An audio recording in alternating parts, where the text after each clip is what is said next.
बोल सच दरबार की, बोल शंकर भगवान की। क्या बात है। कहते हैं कभी खुशी होती है कभी गम होती है। अच्छा। और ताली वही बजाते हैं जिनको हाथों में बाबा दम देते हैं। तो बोल सच दरबार की। तो देखी हिया बहुते भौजी बैठल बारे। अच्छा। और भैया बरबा। हाँ। और इधर दीदी बैठल बारे। हाँ। आ सभी केहू के जय के बाद देवघर के टोला तो कैसे सबके हम ले जाम बटोर के कैसे ले बाबा जाम? के धाम दर्शन करावे खातिर। कैसे हो? पैसा रहे चाहे ना रहे हाँ। बाबा के दर्शन जरूर करके आए। होखे के चाहिए। अरे चला ना भौजी, चला ना भौजी, चला ना ए भौजी। अरे सजल बाबा दरबार भौजी चला ना, सजल बाबा दरबार भौजी चला ना, चला ना भौजी, चला ना ए भौजी, चला ना ए भौजी, भौजी चला ना, भौजी चला ना। सजल बाबा दरबार भौजी चला ना, सजल बाबा दरबार भौजी चला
सब, हाँ हाँ ए काकी सब, हाँ। आ ये चाची सब, हाँ जी।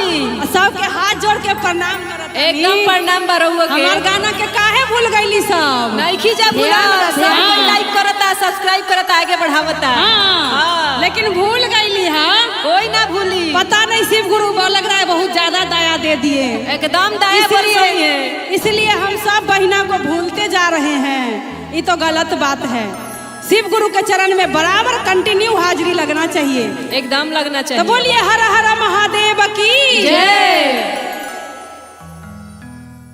अनिहुरी निहुरी हो शिव गुरु आंगना बहरली रे जान रे आंगना बहरली रे जान रे टूटी गेलै गाला बाके हरबा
की जय हो जय जय हो। तो प्रेम से बोले शंकर भगवान की। तो कहते हैं, क्या कहते हैं जी? तेरे दरबार में लाखों के भीड़ देखी है, तेरे सौगात जमाने से भरी देखी है, देते हुए नहीं देखा साथी, देने वालों की झोली भरी देखी है। तो प्रेम से बोले शंकर भगवान की। तो क्या कहते हैं? क्या कहते हैं? अरे उठा ला कंवरिया, अरे उठा ला कंवरिया, अरे बैठा नहार के जा झार के, जल चढ़ई हा सो मार के जा झार के, जल चढ़ई हा सो मार के।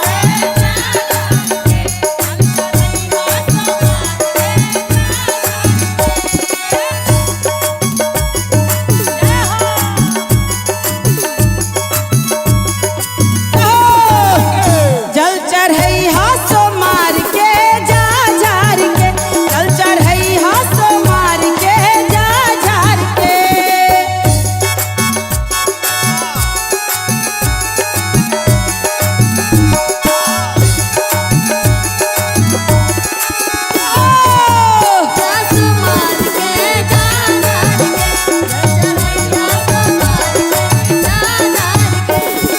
और क्या कहते हैं गौरा जी? क्या कहते हैं?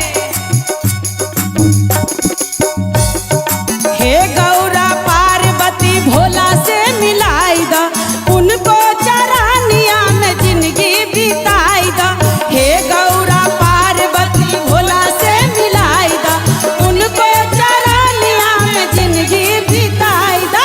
हे भोले तानी दुनिया बिताइना, उनके चरनिया में जिंदगी बिताइना। हे गौरा पार्वती भोला से मिलाई दा, उनके चरानिया में जिंदगी बिताई दा। दर्शन पाई हा, अरे भोरे सो मार के जा झार के, जा झार के, जल चढ़ई हा सो मार के, जल चढ़ई हा सो मार के।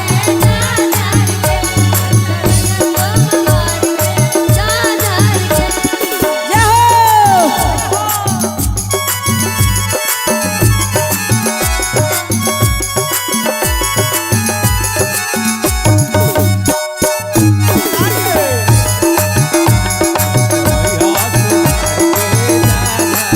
और क्या करे थे प्रियंका जी? अरे भंगिया धथुरबा से भोला के मनाई, दूधबा से हम हो भोला के मना। भंगिया धथुरबा से भोला के मनाई, दूधबा चढ़ाई हमें भोला के मनाई। दर्शन पाई हा, अरे भोरे सो मार के जा झार के, दर्शन पाई हा, अरे भोरे सो मार के जा झार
करती हूँ।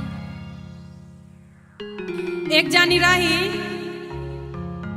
शिव चर्चा में जात रही, बार बार शिव गुरु से बहुत उसके नेह लगल रहे और उनके पति जो थे वो कभी नहीं जाते थे शिव चर्चा में। वो कहते थे जो ये क्या होता है शिव चर्चा और क्या करने जाती है पता नहीं, और पता नहीं क्या ढोंग बना रखी है। वो बेचारी रोती थी, कहती थी कि शिव चर्चा, शिव गुरु के शक्ति बरसता है, आप भी जाइए और गुरु शिव को गुरु बनाइए। वो कहता था नहीं हम नहीं जाएंगे, तुमको जाना है जाओ। फिर बेचारी हमारे राजू बाबा के यहाँ शिव चर्चा हो रहा था बहुत भारी का, तो कह रही है आज अगर आप नहीं गए तो हम खाना पानी ग्रहण नहीं करेंगे, दाना पानी बिल्कुल ही नहीं लेंगे। अब बेचारा क्या करता, जाना तो पड़ेगा ही। पत्नी वाली बात है, बड़ी मान मार के नहा धो के खा पी के एकदम टन हो करके तब गया शिव चर्चा में। जैसे ही गया तो राजू बाबा जो शिव चर्चा करा रहे थे कह रहे हैं कि ए गुरु भैया आइए और बैठिए। वो इतना ही सुना कि आइए और बैठिए। वो समझा कि यही होता है पहला सूत्र कि आइए और बैठिए, और बैठते ही उनको नींद आ गया और वो अपना सो गए। 3 घंटा का चर्चा विश्राम हो गया। और फिर जब उनको जो सब लोग अपना प्रसाद लेकर के घर चले गए और जो शिव चर्चा कराए थे वो उनको जगाए कि भैया ए गुरु भैया जागिए जागिए। तो वो समझे कि दूसरा सूत्र ये है कि जागिए जागिए। अब कह रहे हैं कि अब आप जाइए। तो वो फिर चलने लगे और पूरे रास्ता यही बोलते जा रहे हैं कि शिव चर्चा का 3 सूत्र होता है, आइए बैठिए जागिए और जाइए। घर में गए, घर में भी अपना यही गुनगुना रहे हैं। फिर कह रहे हैं, उनकी पत्नी बोली कि आप क्या कर रहे हैं? तो कह रहे हैं शिव चर्चा का असर हो गया है। रात में भी उनको नींद नहीं आया, शिव गुरु का कृपा बरस गया। रात में घर में चारों तरफ घूम रहे हैं। इतने में देखे कि एक चोर आया है उनके घर में चोरी करने के लिए। 3 लोग थे वो, उनके ऊपर उनका नजर पड़ गया। कह रहे आइए आइए बैठिए बैठिए। बेचारा चोर को लगा कि ये घर का जो मालिक है ये हमको देख लिया है, पहचान गया है, सुबह होकर के हमको सजा दिलवाएगा, इससे अच्छा है कि आकर के बैठ जाएं। आके बैठ गया। फिर कह रहे हैं गुरु भैया जो शिव चर्चा में से आए थे वो कह रहे हैं जागिए जागिए। चोर गुरु भैया कह रहे हैं कि जाग गए भैया जाग गए। तो कह रहे हैं अब आप जाइए जाइए। वो वहां से चले गए। जब सुबह हुआ तो वो मन में सोच रहे हैं रात में हम चोरी करने के लिए गए थे लेकिन वो देख लिया है तो शायद दिन में हमको सजा सुनाएगा, इसलिए पहले ही हम जाके माफ़ी मांग लेते हैं। और उनके यहाँ आए, कह रहे हैं ए गुरु भैया आपके कहने से हम जाग चुके हैं और हम अपना बुरा कर्म छोड़ चुके हैं। आज से हम ईमानदारी से कमाएंगे खाएंगे और आपका कहा हुआ वचन को हम मान लिए, लेकिन बताइए कि ये आपको कहाँ से मिला इतना अच्छा बात। तो कह रहे हैं शिव चर्चा गए थे, वहाँ पे मिला। इतने में उनकी पत्नी आई और कह रही है जब ये गए और सो गए, 3 घंटा सो करके बिताए, तब इतना कृपा बरसा कि चोरी होने से घर बच गया। और अगर ये 3 घंटा लगन लगाते उसमें सुनते तो पता नहीं शिव गुरु का कृपा कितना बरसता। उनका शक्ति का कोई बखान नहीं किया जा सकता। वो तो जैसे खुद अपरंपार है ऐसे ही अपने शिव भक्तों को भी खुशियाँ अपरंपार देते हैं। ऐसे ही शिव चर्चा में जाते रहिए और गुणगान करते रहिए। तो आइए क्या कहते हैं, बोलो शंकर भगवान की जय। हर हर शिव गुरु हर हर महादेव हर हर हर हर शिव गुरु हर हर महादेव हर हर।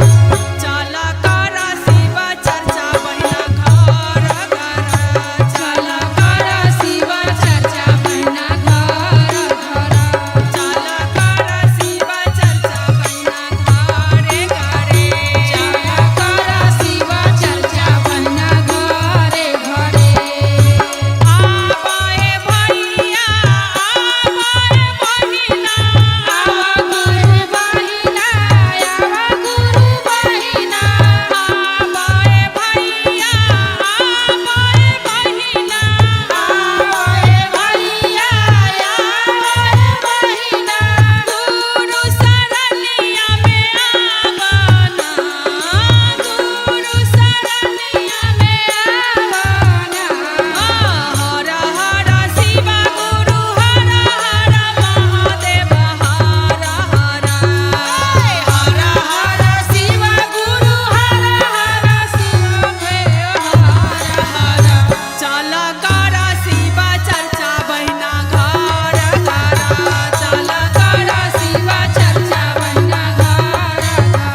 देखी जब शादी को के आई रहनी हो तो हम ना जानत रहनी जे भगवान हमार कौन कॉपी से या कौन की कलम से हमर नसीब लिखी। इतना हम ना जानत रहनी जे हमर सास ऐसन मिली जे हमरा के रातों दिन ठोकराते ठोकराते मार दी। इतना हम जानती तो हम इनका लड़का से शादी ना करके इनका घर में आईती, बिल्कुल अपना मायके में ही रह जाती। तो का कहत रहे अरे बारा दुखवा दी हले, अरे बारा दुखवा दी हले नसीबवा ये गुरुजी, बारा दुखवा दी हले नसीबवा ये गुरुजी, बारा दुखवा दी हले नसीबवा ये गुरुजी, अरे बारा दुखवा दी हले नसीबवा ये गुरुजी, नसीबवा ये गुरुजी, नसीबवा ये गुरुजी, नसीबवा ये गुरुजी, अरे बारा दुखवा दी हले नसीबवा ये गुरुजी, बारा दुखवा दी हले नसीबवा ये गुरुजी, अरे बारा दुखवा दी हले नसीबवा ये गुरुजी। देखी राजू बाबा सास लगे गेली दुख लेके त सासो माँ मुंह घुमा लेलक उधर के जे ई तबारू अब दुख में बा हमरा घरे आ गइलक ह दुख परेशानी लेके। त का कहता बुढ़िया अरे दुख लेके गइनी, अरे सास भीरी गइनी, अरे सास भीरी गइनी, बुढ़िया मुहा मा घुमैलक हे गुरुजी, बुढ़िया मुहा मा घुमैलक हे गुरुजी, अरे बारा दुखवा दी हले नसीबवा ये गुरुजी, अरे बारा दुखवा दी हले नसीबवा ये गुरुजी, अरे बारा दुखवा दी हले नसीबवा ये गुरुजी, नसीबवा ये गुरुजी, नसीबवा ये गुरुजी, नसीबवा ये गुरुजी, अरे बारा दुखवा दी हले नसीबवा ये गुरुजी, बारा दुखवा दी हले नसीबवा ये गुरुजी, अरे बारा दुखवा दी हले। और क्या करे थे अरे दुख लेके गइनी, अरे सासुर भीरी गइनी, अरे सासुर भीरी गइनी, ससुरा मुहा मा घुमैलक हे गुरुजी, ससुरा मुहा मा घुमैलक हे गुरुजी, ई बारा दुखवा दी हले नसीबवा ये गुरुजी, बारा दुखवा दी हले नसीबवा ये गुरुजी, अरे बारा दुखवा दी हले नसीबवा ये गुरुजी, नसीबवा ये गुरुजी, नसीबवा ये गुरुजी, नसीबवा ये गुरुजी, अरे बारा दुखवा दी हले नसीबवा ये गुरुजी, अरे बारा दुखवा दी हले नसीबवा ये गुरुजी, अरे बारा दुखवा दी हले नसीबवा ये गुरुजी, अरे बारा दुखवा दी हले नसीबवा ये गुरुजी। प्रेम से सच्चे दरबार की बोल शंकर भगवान की सच्चे दरबार की दयाई बहिना। हाँ बहिना शिव गुरु की ऐसन दवाई चलल बा जे अगर तन के पीबू तो सब दुख बलाई दूर हो जाई। एक बूटी खा ली, एक बूटी खाली उनका दवाई में इतने पामर बा इतना जे पावर सब बा। दुख बलाई दूर कर दी। जय हो। तो कहे के बा कैसे कैसे अरे नमः शिवाय के पीला तू जरिया हो। कहे के बा कैसे कैसे नमः शिवाय के जरी बा हाँ। आ भभूत लगाई हाँ। आ सब दुख दूर हो जाई। सब दुख दूर हो जाई। तो कहे के कैसे अरे नमः शिवाय के पीला तू जरिया हो आ तोहर दुख में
बोल साचे दरबार की दरबार की। तो यहाँ बहना 4 दिन के जिंदगी बा, बस 4 दिन के बाद फिर का हो ये जिंदगी के कोनो भरोसा नहीं खे। तई शरीर पर गुमान ना होला, कबो गुमान ना करी। आज ठीक बानी तो कल न जाने का हो जाई। इहे से कहतनी जे जितना प्यार व्यवहार हो जाई धरती पर उतना ही बढ़िया बा। तो कहे के बा कैसे 4 दिन के जिंदगी में नइखे कोनो रखवारा कि उड़ी रे जाई है ना। 4 दिन के जिंदगी में नइखे कोनो रखवारा कि उड़ी रे जाई है ना। कि ई त पिंजरा से हो पराना उड़ी रे जाई है ना। ई त पिंजरा से हो पराना उड़ी रे जाई है ना। तो पिंजरा से हो पराना उड़ी रे जाई है ना। 4 दिन के जिंदगी में नइखे कोनो रखवारा उड़ी रे जाई है ना। 4 दिन के जिंदगी में नइखे केहू रखवारा उड़ी रे जाई है ना। ई त पिंजरा से हो पराना उड़ी रे जाई है ना। ई त पिंजरा से हो पराना उड़ी हो जाई है ना। पिंजरा से हो पराना उड़ी हो जाई है ना। कैसे भैया एक को सगेले सुगना दुई को सगेले चली रे गईले ना। एक करो सहेले सुगना दुई गो गेले चली हो गईले ना। शिव गुरु के हो भवनवा चली रे गईले ना। शिव गुरु के हो भवनवा चली हो गईले ना। शिव गुरु के हो भवनवा चली हो गईले ना। और 4 दिन के जिंदगी में नइखे कोनो रखवारा उड़ी रे जाई है ना। 4 दिन के जिंदगी में नइखे कोनो रखवारा उड़ी हो जाई है ना। ई त पिंजरा से हो पराना उड़ी रे जाई है ना। ई त पिंजरा से हो पराना उड़ी हो जाई है ना।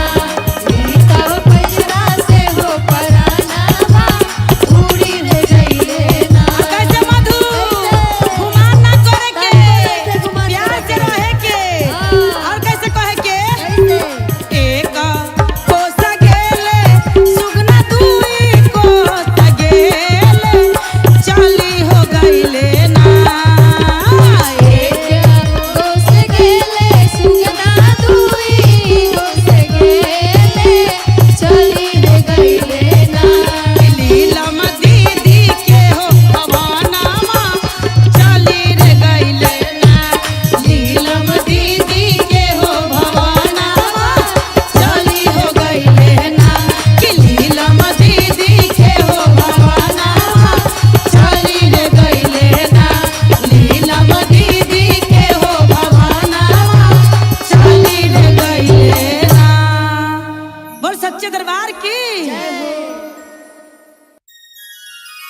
बोल शंकर भगवान की जय हो। बोल सच्चे दरबार की जय हो। तो यही ई होलिये में छम छम क के नाचते आवत शिव गुरु। और कहे के कैसे छम छम नाचत आवे गौरा के पिया। छम छम नाचत आवे गौरा के पिया। छम छम नाचत आवे गौरा के पिया। छम छम नाचत आवे गौरा के पिया। छम छम नाचत आवे गौरा के पिया। छम छम नाचत आवे गौरा के पिया। छम छम नाचत आवे गौरा के पिया। छम छम नाचत आवे गौरा के पिया। छम छम नाचत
बोल सच्चे दरबार की, बोल शंकर भगवान की, बोल सच्चे दरबार की, नीलम दीदी हरिंदर भैया के प्यार दुलार की, यहाँ जितने हमारे मंच पर बैठे हैं सभी के प्यार दुलार की। यही गौरा जी कहतरी फागुन में जे हम ना जाए मैया गवनमा काहे फागुन में तो और पीपा के बड़ा बौराइल रही तो कहतरी कैसे हो आगे भांग पी के आबो हो मैया आगे भोला बौरहवा गे लग हो डरवा गे मैया लग हो डरवा गे मैया हम ना जइबौ गवनवा गे लग हो डरवा गे मैया हम ना जइबौ गवनवा गे लग हो डरवा गे मैया हम ना जइबौ गवनवा गे लग हो डरवा आगे भांग पी के आवा हो मई भोला बौरहवा गे लग हो डरवा भांग पी के आओ गौरा भोला बौरहवा गे आगो हो मैया मैया हम ना जइबौ गे मैया हम ना जइबौ गवनवा गे लागो हो डरवा गे मैया हम ना जइबौ गवनवा गे लागो हो डरवा आगे आगे डारवा में शोभै है उनका मीरा गा के छाला गे लागो है डरवा आगे डारवा में शोभै उनका मीरा गा के छाला गे लागो है डरवा आगे गलवा में शोभै है उन अजगर के मलवा गे लागो है डरवा आगे गलवा में शोभे उनका अजगर के मलवा गे लागो है डरवा गे मैया हम ना जइबौ गवनवा गे लागो है डरवा गे मैया हम ना जइबौ गवनवा गे लागो हो डरवा गे मैया हम ना जइबौ गवनवा गे लागो हो डरवा और कैसे कहे के संगे संगे आबै गे मई भूता बय तलवा गे लागो है डरवा संगे संगे आबै गे मैया भूता बय तलवा गे लागो हो डरवा आगे संगे संगे आबै गे बहिनी भूता बय तलवा गे लागो है डरवा संगे संगे आहे मैया भूता बय तलवा गे लागो हो डरवा मैया हम ना जइबै गवनवा गे लागो है डरवा गे मैया हम ना जइबौ गवनवा गे लागो है डरवा गे मैया हम ना जइबौ गवनवा गे लागो है डरवा गे मैया हम ना जइबौ गवनवा गे लागो है डरवा गे बहिना हम ना जइबौ गवनवा गे लागो है डरवा। बोल सच्चे दरबार की जय हो, शंकर भगवान की बोल सच्चे दरबार की दरबार की। तो ललित भैया काशी नगरी में बड़ी जोर के मेला लागल बा और जितना भक्त लोग बहुते सीट बुक करा ले रखो हमरा से जे चले के बा काशी नगरी में स्नान करे खातिर। तो कहे के बा कैसे लागल बाटे गंगा या सलान काशी नगरी में लागल बाटे गंगा या सलान काशी नगरिया में लागल बाटे गंगा सलान काशी नगरिया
सच्चे दरबार की।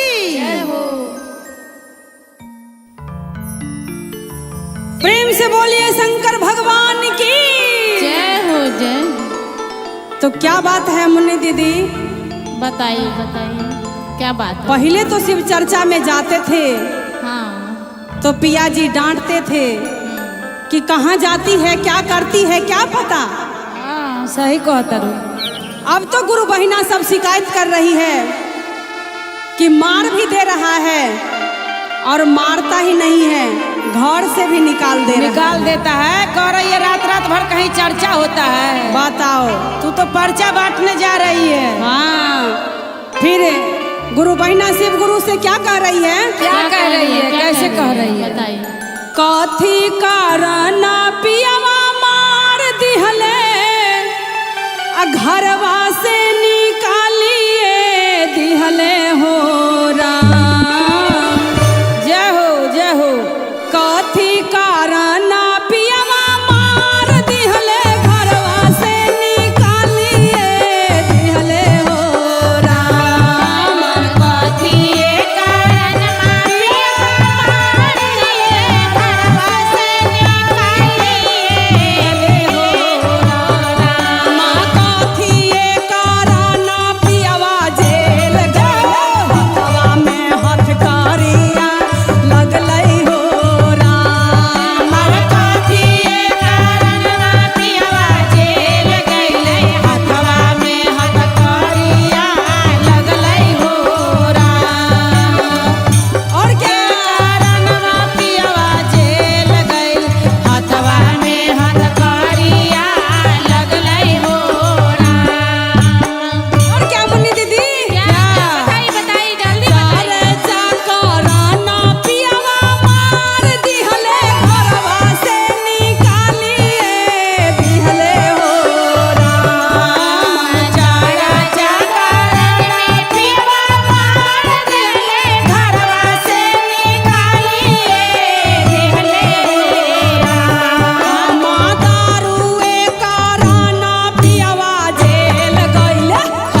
बोल शिव गुरु भगवान की जय हो।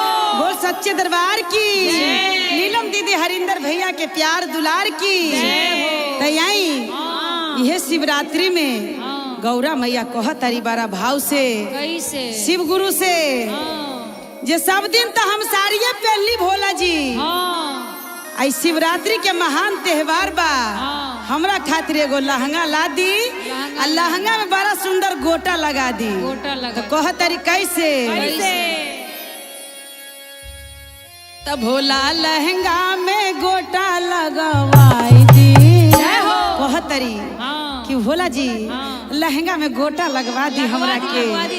तो बड़ा भाव से कह तारी कि भोला लहंगा में गोटा लगवाई दी पहन के जाइब नहीं हरावा। लहंगा में गोटा लगावाई दी पहन के जाइब नहीं हरा भोला लहंगा में गोटा लगावाई दी पहन के जाइब नहीं हरावा।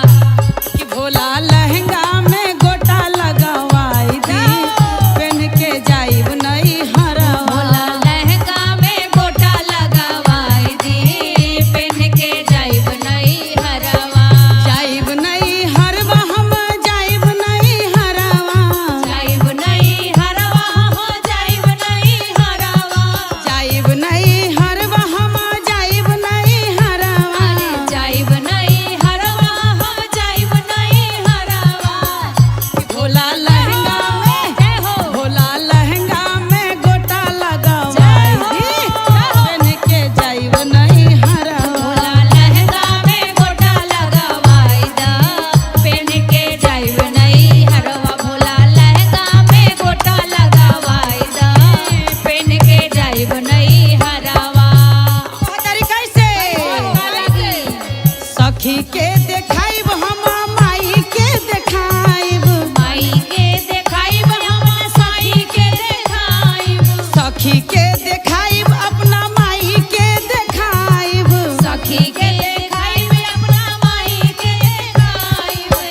कि भोला तोहरो देखाइब दिन रात हो।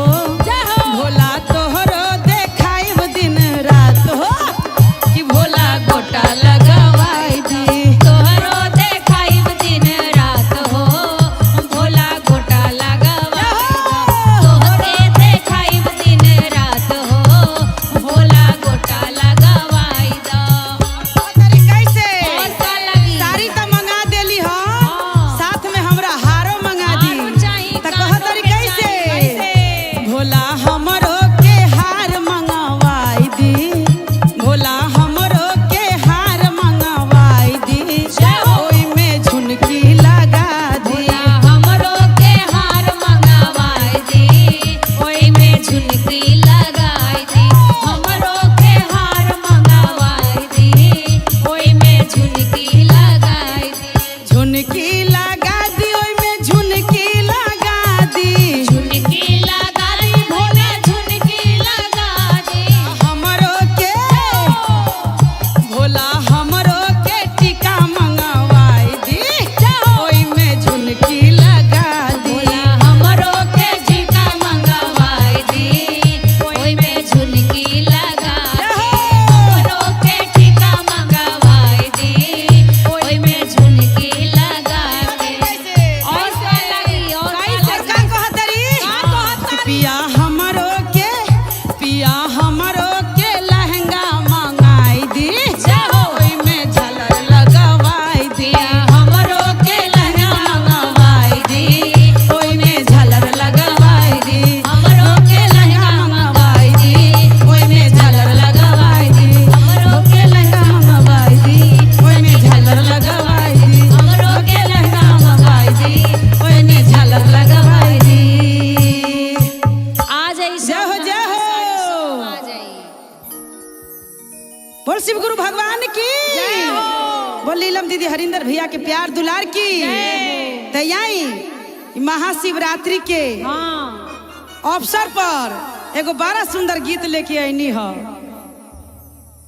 और यह शिवरात्रि में भोला बाबा के घर में जाके देखी का देखी मार सांप गोजर बिच्छू घूमता मार उनका झोपड़ी मरैया में टहला था शहर शहर तो सखी सब कहतरी क्या कहतारी हो कि हम ना जाएम गौरा तोरा यगना, हाँ काहे कि बड़ा डर लागता, हाँ। न जाने कहीं गहुमन साप निकल के हमरा डस न लिहे।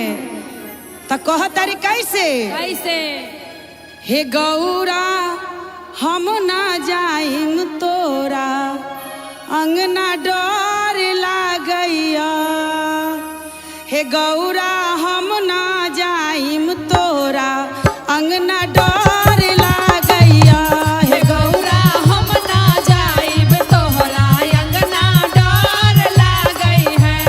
गौरा हम ना जाइब तोहरा अंगना डर लागई है। हे डर लागैया, हे भयावन लागैया, हे डर लागई है, हे भयावन लागई है। आहे डर लागैया, हे भयावन लागैया, आहे डर लागई है, हो भयावन लागई है। हे गौरा हे गौरा हम ना जाइम तोरा अंगना डर लागैया, गौरा हम ना जाइब तोहरा अंगना डर लागई है। ए गौरा हम ना जाइब तोहरा अंगना डर लागई है। हो भाया मन लागई है, डर लागई है, हो भैया मन लागई है। ए गौरा हम ना जाइब तोहरा अंगना डर लागई है। ए गौरा हम ना जाइब तोहरा अंगना डर लागई है। कैसे कहतरी गौरा जी कि ए सखी काहे हमरा घरे जाए से तू डरत तारू, ऐसन बात नहीं के हमर महादेव बड़ा दानी बारी कुछो ना होई। तो सखी सब कहतरी ना गौरा हम ना जाएम, तो कहतरी कैसे, कैसे अजगर के कोरो देखली धामिन के बनेरी, धामिन के बनेरी हो, धामिन के बनेरी। अजगर के कोरो देखली धामिन के बनेरी, धामिन के बनेरी हो, धामिन के बनेरी। और कैसे कैसे गहुमन के कोरो फुफुकार मारैया, गहुमन के कोरो फुफकार मारैया।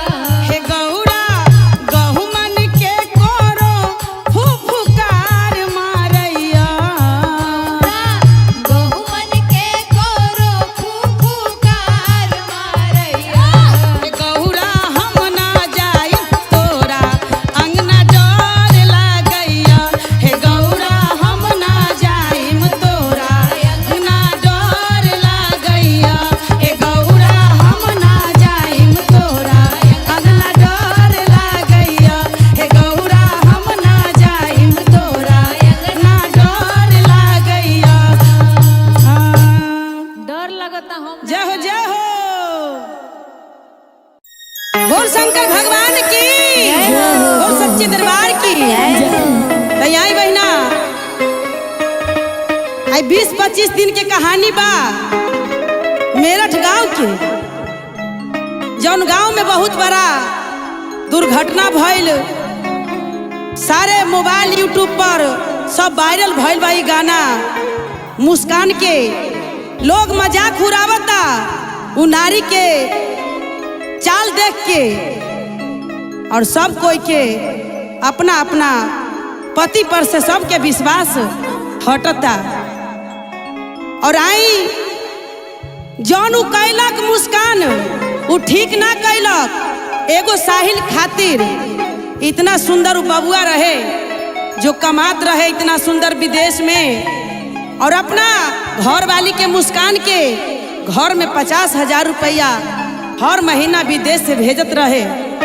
आ तैयो उ छुचुनरी के मन ना भरल, अपना स्वामी जी से सौरभ बाबू से, और उ जाके कहा राक्षसनी राक्षस के चक्कर में पड़ के अपन घर पूरा उजाड़ लेलक। एगो बेटी के बारे में भी ना उ सोचलक जे हम अपन पति के जान लेतानी हमरा बच्चा के का होई, और अपने हाथे मांग अपने धो के बैठ गइल। और अभी मेरठ जेल में ओकरा का दुर्दशा होता भैया, सब लोग ओकरा के देखता। और फांसी जब ओकर घर परिवार सब ओकरा कहता जे मुस्कान के फांसी होना चाहिए, और हम लोग भी कह रहे हैं कि उसका फांसी ही होना चाहिए। और कैसे कहना है, अपने ही हाथे अपना मांगिया उजारलू मुस्कान का कैलू, अपने ही हाथे अपना मांगिया तू धोइलू मुस्कान का कैलू, कि अपना पति जी के मारलू मुस्कान का कैलू। अपना पति जी के मारलू मुस्कान का कैलू, अपना पति जी के मारलू मुस्कान का कैलू, कि अपना पति जी के मारलू मुस्कान का कैलू, अपना पति जी के मारलू मुस्कान का कैलू। और कैसे कहे के भैया, सोचलू न समझलू पति जी के मारलू, सोचलू न समझलू पति जी के मारलू, अपने हाथे अपना मांगिया के धोइलू मुस्कान का कैलू। अपने ही हाथे अपना मांगिया के धोइलू मुस्कान का कैलू, अपने ही हाथे अपना मांगिया के धोइलू मुस्कान का कैलू, कि अपना घरवा उजारलू मुस्कान का कैलू, कि अपना घरवा उजारलू मुस्कान का कैलू, अपना घरवा उजारलू मुस्कान का कैलू, मानल रही भैया। अपना घरवा उजारलू मुस्कान का कैलू।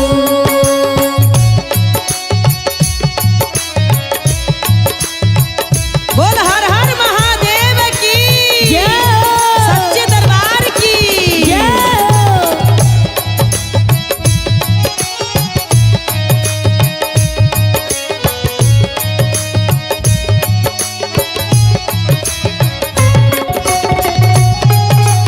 धोइलू मुस्कान मुस्कान का कैलू, अपना मांगिया उजारलू मुस्कान का कैलू। ऐसे और कहे के कैसे हो ओकरा तनको ना माया लागल, ना अपना लागल, घर वाला के 15 टुकड़ी करके और ड्राम में रख के और छाछनी सीमेंट ध के और घर वाला के पैक कर के भैया और चल गल यार साहिल के लेके हनीमून पर। तनको ओकरा दिल में माया दरेग ना भइल कि अपना घर वाला के मार के हम कैसे जाता नहीं यार साहिल के लेके घूमे। और कैसे कहतरी, कैसे हो कैसे के मूसा कान खंजर तू भोकलू, कैसे मूसवा के खंजर तू भोकलू, अपने हाथे अपना पति जी के मारलू मुस्कान का कैलू, अपने ही हाथे पति जी के मारलू मुस्कान का कैलू, कि अपना मंगिया के धोइलू मुस्कान का कैलू, कि अपना मांगिया के धोइलू मुस्कान का कैलू, कि अपना मांगिया के धोइलू मुस्कान का कैलू, कि अपना मांगिया के धोइलू मुस्कान का कैलू। ओइ नारी के नाम पर सब थू थू करत भैया। तो बोल सच्चे दरबार की जय हो।